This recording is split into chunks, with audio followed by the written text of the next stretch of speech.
Hey, Reimu. We all know that Japanese cars are highly regarded around the world and are highly functional. But recent cars are so good that I feel like it's better to buy an older car at a low price. That's right. I'm sure that even a 20-year-old car is still highly functional. So it's actually better value for money to buy a car that's only a little old. So, can you recommend a car from a little while ago? Well, this time I'll introduce you to some Japanese cars from various genres that are highly rated and highly satisfied by their owners. That would be helpful. Among them are some hot cars, such as cars with incredible performance that have beaten rival cars, and hidden masterpieces that are actually very popular not only in Japan but also overseas. I'm curious about what kind of car it is. If you have a car that you've owned in the past that you're satisfied with or can recommend, please let me know in the comments. The first car that I'm going to introduce that is highly satisfying is the first generation Levorg. Levorg, Subaru's station wagon, right? That's right. The first generation Levorg debuted in 2014 as the successor to the Legacy Touring Wagon. I see. It is the successor to the Legacy Touring Wagon. What is the most satisfying point of the Levorg? First of all, it's the good driving performance. There are two types of engines. The 1.6L horizontally opposed 4-cylinder with a maximum output of 170 horsepower. Furthermore, the 2.0L model, also with a horizontally opposed 4-cylinder, has a maximum output of 300 horsepower. The maximum torque is 40.8 kilograms FS. Wow. 300 horsepower with a 2.0L turbo. That's a high-performance engine that seems to be a real motorcycle. The 2.0L model is naturally fast like a sports car, but the 1.6L model also has a generous power performance and is fast enough. And the fuel efficiency is not bad at 17.4 kilometers per liter in the JC08 mode fuel efficiency at the time. 17 kilometers per liter is excellent. Furthermore, all models are 4WD, which is good at motorcycles, and are strong on snowy roads and acro. All cars are 4WD. And another thing worth mentioning about the Levorg is its ease of use. The body size is 4,690 millimeters in length and 1,780 millimeters in width, and the previous one was less than 1,500 millimeters, making it easy to handle even in Japan. The previous Legacy Touring Wagon was certainly quite large. I wonder if they made it a little smaller than that. Compared to the Americanized Legacy Touring Wagon, the overall length and wheelbase have been shortened by 100 millimeters, and the overall width has been lowered by 50 millimeters to make it small enough to fit in a multi-story parking garage. That's because the Levorg is a car model developed exclusively for the Japanese market. Wow, it's a model sold in Japan first. Isn't that rare these days? That's true. Domestic manufacturers have also increased the number of global models aimed mainly at overseas markets. But if you look at light cars, I think it's rare to see a new model being developed specifically for sale in Japan. It's nice that Subaru is thinking about Japan even though they're not a big manufacturer. Furthermore, the Levorg is excellent in terms of performance and livability. And if you fold down the back seats, you'll have plenty of legroom, and a large luggage space will be created. It drives well, and it's the perfect car for active people who want to carry a lot of luggage. That's what you'd expect from a station wagon. Furthermore, the interior is not overflowing with luxury, but the simple and lively texture is not bad, and the sportiness makes for a satisfying design. It feels like a good fit. Isn't it good? When this car, which is so satisfying in the front, was released, it started at about 2.67 million yen. That's quite a high price. In an era when station wagons are decreasing, the Levorg seems to have captured the hearts of users, and it became popular all at once, and it ate up its rivals in terms of sales. It's certainly a good product, and it's easy to agree with that. Since it sold so well, there are plenty of used cars, and you can find them now for around 600,000 yen. That's cheap. This car is worth buying for around 600,000 yen. But isn't it a bit worn out? Well, the 600,000 yen range is full of cars with temporary mileage or repair history, but the 1 million yen range is the bulk zone, and you can find cars with 100,000 kilometers. It's not enough to say 600,000 yen. Furthermore, there are also a few 2.0L models mixed in, so if you want a car that you can cut cheaply, it's excellent value for money. 300 horsepower for 1 million yen is amazing. When I actually listened to the voices of the owners of the first generation Levorg, I was having trouble because there were not many station wagons, but the Levorg was very satisfying and I'm grateful that it was released. I bought it secondhand, but it seems that the satisfaction level is very high because this car can be purchased for less than 1 million yen and is very cost effective. It can carry luggage and runs well on any road surface. The Levorg looks like a pretty good car. Next, I'll introduce an SUV that has similar features. SUVs are popular and good. It looks interesting, so please look forward to it. The next one I'll introduce is the first generation Mazda CX-5. CX-5, huh? It's popular. Isn't it? Yes, it's definitely a particularly popular model among the popular SUV genre. As it's selling well, it seems that owners are very satisfied with it. I wonder what it is that makes them satisfied. First of all, it's the good design and the moderate visual appeal. Indeed, even the first generation CX-5 doesn't feel old at all. This may be largely due to the fact that Matsuda's basic design has not changed for a long time. In fact, the first generation CX-5 was the first car to adopt Mazda's new generation old design. I see. The current Mazda design started with the first generation CX-5. Furthermore, the body size is 4,540 mm in length, 1,840 mm in width, and 1,705 mm in front light, which combines with the design to give it a sense of power and volume, a strong visual appeal, and a sense of satisfaction in ownership. So that's why it doesn't feel old even now. In addition to the design, this car is also a model that fully adopts Mazda's new generation technology, SkyActiv technology, and the SkyActiv photo, body, engine and driving performance are all different from conventional Mazda cars. The design is good and the driving is good. The engine is diesel. What was it? In addition to the 2.2L inline 4-cylinder diesel turbo, there are also 2.0L and 2.5L inline 4-cylinder gasoline engines. I see. I have the image of a diesel, but there is also a gasoline engine. I wonder if the diesel engine is recommended after all. That's right. The diesel model is popular. I wonder why it's popular. Is it the power after all? The diesel engine has a maximum output of 175 horsepower. It has a strong power with a maximum torque of 42.8 kilograms FSM. And yet it also has high fuel efficiency of 18.6 kilometers per liter in JC08 mode fuel consumption, which is the point of its popularity. It's an incredible engine that has power and good fuel efficiency. Furthermore, the interior has a high-quality feel, and it has high livability and performance like an SUV. This excellent balance at a high level is probably the reason why the CX-5 is so satisfying, as it is. Selling well, it has incredible capabilities. Oh, there is another popular point. What is that? It's the low price. The price at the time of its debut started at 2.05 million yen. 2.05 million yen. A car with such high satisfaction is a little too cheap at 2 million yen. That is the price of the 2.0L gasoline model, but even the diesel model starts at 2.58 million yen. It's a car with really excellent cost performance. That's attractive. In fact, the owner of the first CX-5. The CX-5 has a cool design and a high-quality interior, and is a car that gives high satisfaction to owners. The CX-5 was my first SUV, and it changed my impression that SUVs are just cars for thoughts. It's very well made, and it seems that satisfaction is high after all. It's true that SUVs have the image of being heavy cars, but they go well with diesel power. I think it's safe to say that the first CX-5 is a car that has pushed the performance required of SUVs to the next level. Yes, it must have been hard for the SUVs that followed. I wonder how the used CX-5 is now. This one is also not too expensive and can be found for around 500,000 yen. It's cheap, but it's a worn-out one. That's right. It's a bargain with a history of repairs and high prices. But the volume zone is around 800,000 yen, and you can find cars with less than 100,000 miles on the clock. I see. 800,000 yen seems good. However, there are some points to be careful about when it comes to used CX-5s. Is that so? What's wrong? Mazda's diesel engines have a problem with dust accumulating in the engine and exhaust system if you drive it a lot. So even cars with low mileage need to be careful. Oh, it's rare to need to be careful with low mileage cars. If you don't want to worry about that, I recommend the gasoline model. By the way, there are gasoline engines that are not diesel, so you can still get a high level of satisfaction even if you drive it now. That's the first generation CX-5.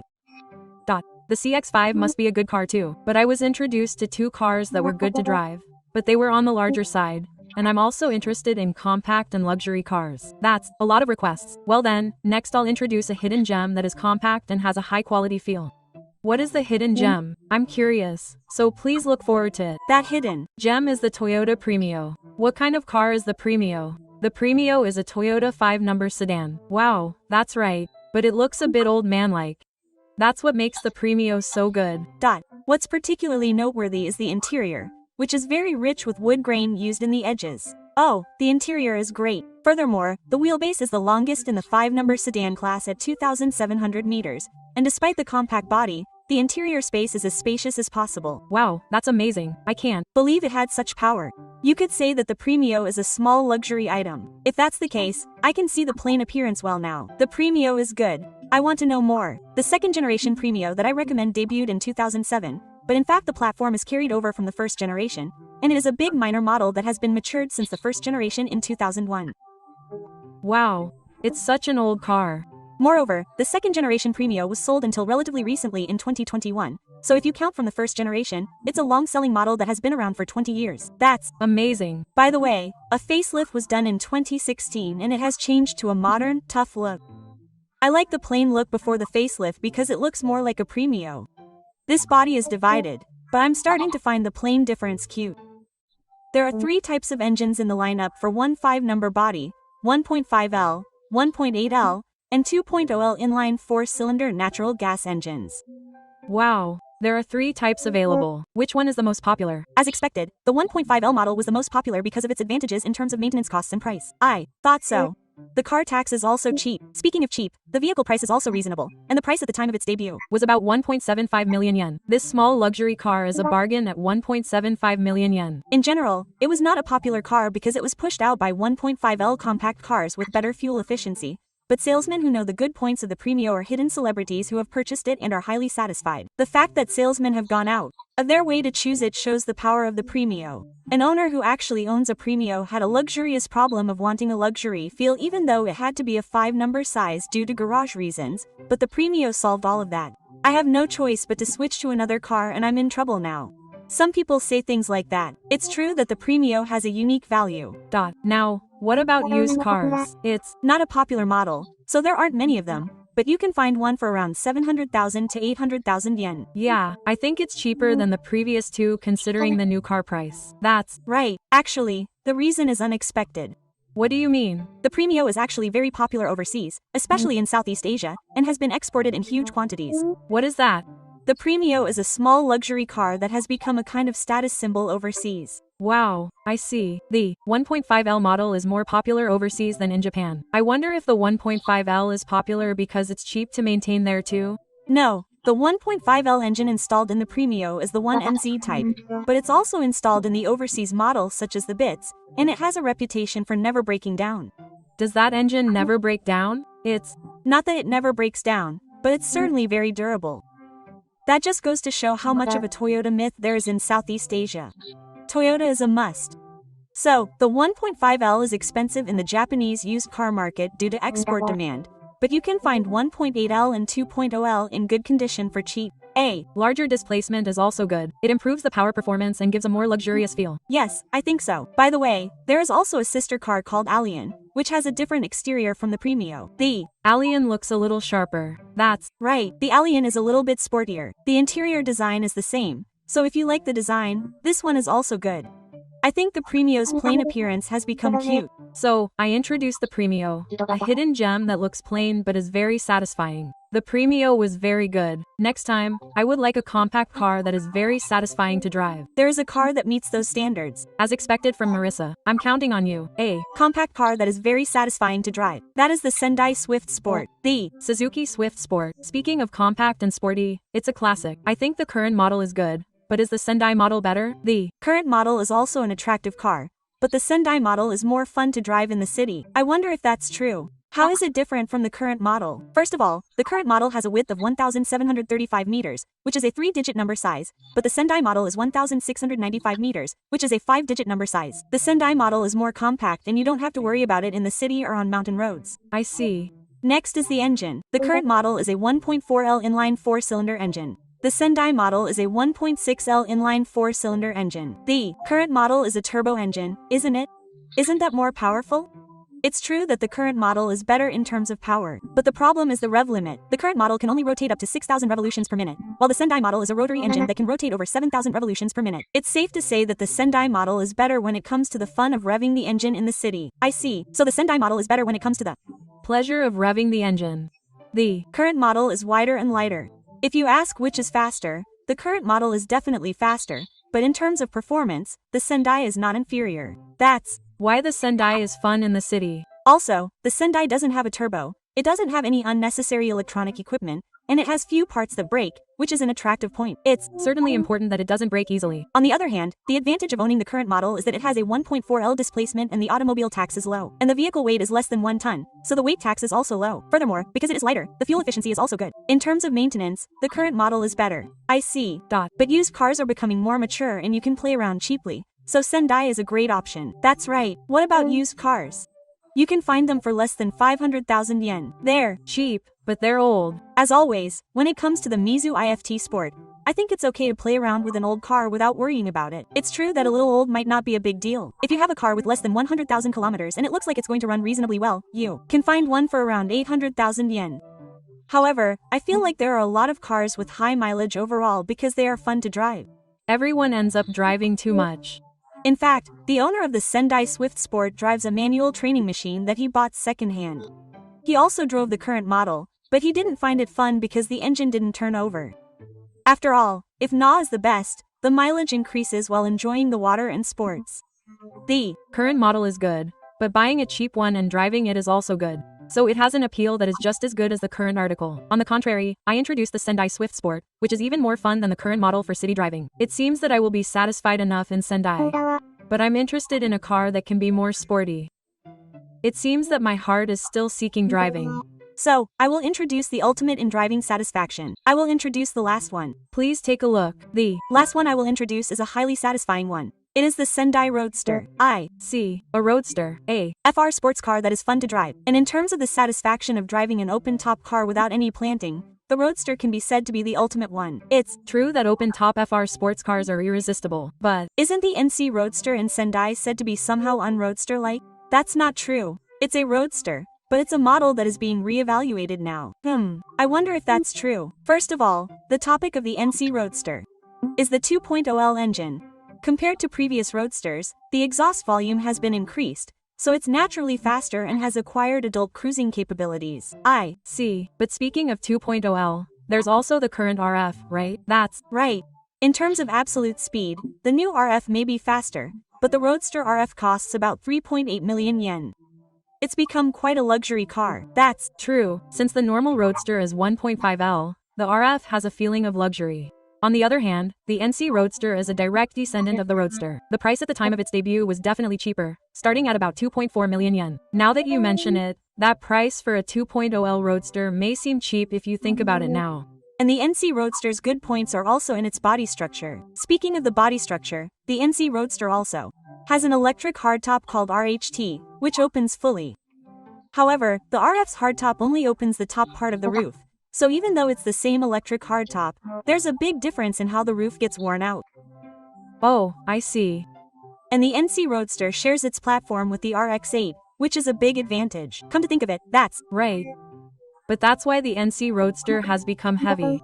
You might have that impression, but in fact it's only 10 kilograms heavier than the NB in Sendai. Oh, is that so? The NB in Sendai also sought to increase the weight, and as a result, it became heavier with each minor change. But in the case of the NC Roadster, it uses a platform that already has a weight, so the weight hasn't increased that much. Oh, I see. And the fact that the NC Roadster shares its platform with the RX-8 makes it sturdy, which is also a point of praise. Is it stronger than the current model? The current model uses a special platform to reduce weight, but the NC Roadster Y uses a platform one class above, so it is actually particularly strong. It can be said that it is the strongest of all the Roadsters. Oh, really? It's good that it's not easily broken. Furthermore, many parts are compatible with the RX-8, so the brakes and arms are useful. So in addition to strengthening it, there is also the advantage that you won't have trouble finding parts. I see.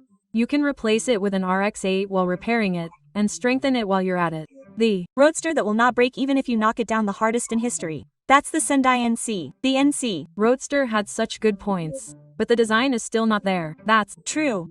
The early NC Roadster had a funny face.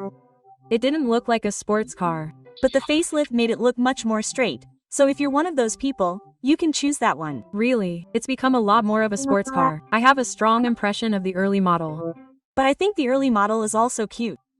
So the NC Roadster can be said to be one that boasts the ultimate satisfaction as a sports car that you can enjoy driving. That may be true. I've changed my mind. In fact, the owner of the NC Roadster drives the early model. I like it because it's a cute open-top car. I guess there are people who like the early model after all. It doesn't break even if you push it over on the circuit. It's durable and great for cheap fun. It seems that the satisfaction with the open top in driving is high. I somehow thought it had a bad reputation, but it seems that was a false prejudice. Well, then, what about used cars? You can find them for less than 500,000 yen. That's cheap. But it's true that automatic cars are that cheap. Ah, I see. It's an automatic car. Since I'm here, I'd like a manual. The automatic NC Roadster has a good reputation, but I understand the desire to have a manual. Manuals can be found for around 700,000 yen. It's a little more expensive, but it's still cheap. A car that sells for 100,000 yen starts at 1 million yen. It's cheap even as a sports car. However, most of the cheap cars are early models. I still can't get used to early models. I wonder what it's like after the facelift. There are some Particularly cheap cars, but it seems that the number of models called late models starts from around 1.5 million yen. The price goes up quite a bit. However, it can be purchased for less than 2 million yen, is durable, and has many parts. A car that is very satisfying to drive. That's the Sendai Roadster. I would like to experience the satisfaction of an FR open-top car at least once. It was an attractive car. So this time I introduced cars that have a high reputation among owners and are very satisfying. They were all attractive cars. It's no wonder that the owners like them. The Lavog and CX-5 are well-balanced cars that run well and are easy to use. It's no wonder they sold well. And although the Premio is not a popular model, it is actually popular overseas and is a hidden gem that was purchased by Toyota's sales manga. It's strange that the Premio isn't more popular. If you want a car that you can enjoy driving and have a high level of satisfaction, then the Sendai Swift Sport or the Roadster are cheap and can be enjoyed without worry. The current model is good, but it seems like there's a reason to choose Sendai. They all seem to have a high level of satisfaction, and I can see why the owners like them. If you have any cars that you've owned in the past that you're satisfied with or that you can recommend, please let me know in the comments. Also, if you think this video is interesting, please give it a high rating. Thanks to everyone's comments and high ratings, I'm working hard to create videos. I'll continue to do my best to post videos that everyone can enjoy. So I'm very happy if you support me by subscribing to my channel. Thank you for watching until the end this time as well. Yeah.